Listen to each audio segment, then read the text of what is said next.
Woody Allen had a great line. I don't mind dying. I just don't want to be there when it happens. Most people you talk to will say, when I go, I hope it's fast. And what they're saying is, I don't want to suffer. I don't want to have pain, which is normal. That's a very normal reaction. It's pain, suffering, and incapacitation that frightens most people. Why some people die differently. Some inner sleep, some go painfully. It's an earned something that has occurred. I think we don't really know all the reasons because we can't judge. Many times it is part of the evolutionary process as someone to die a painful death or something to be gained from it, not only from themselves but for others. Sometimes it's karmic.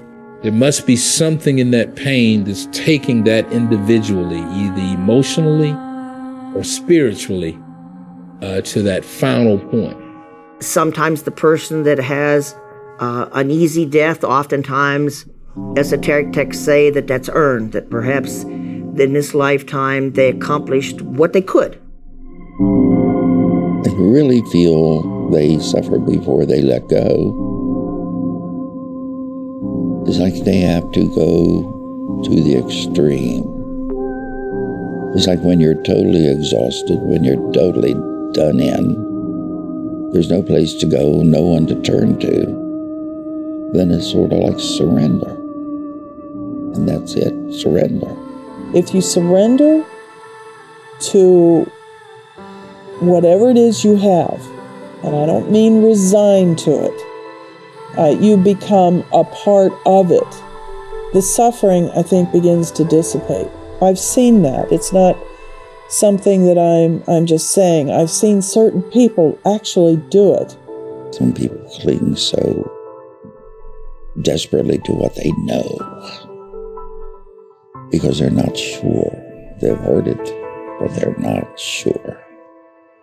I would bet anything it has to do with something spiritual within themselves. I'm not talking about religion, but something spiritual. When death comes near, you tighten up, not so much on the pain.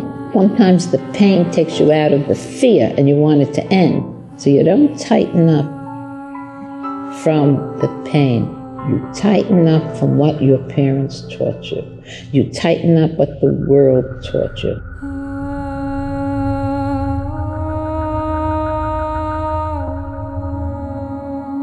I think denial does take up a lot of energy. I really do. And for some people, that'll work for them if that's what they want to do. But Michael planned his funeral. We went to the funeral home. He picked out everything that he wanted done. He picked out the music. He picked out pictures that he wanted to be at the funeral.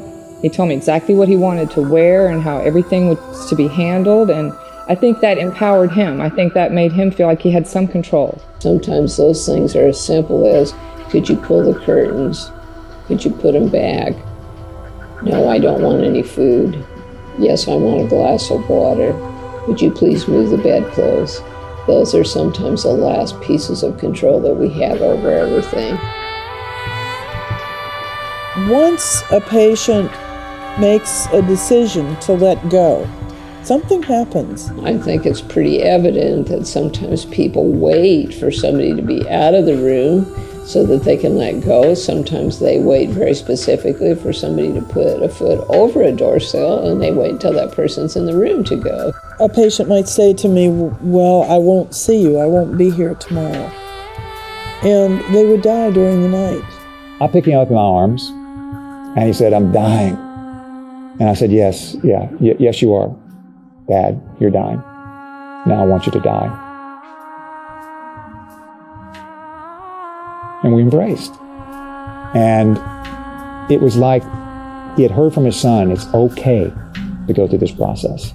The important things that I like to talk to him about is, don't be surprised if your mom or dad start calling out to people that are already deceased. He was seeing his wife. Now, was married to my mother for 36 years. And they were very close as friends, as lovers, as father and mother of 6 wonderful kids. And he kept saying he saw Anna all the time. He would say this all the time, I see Anna.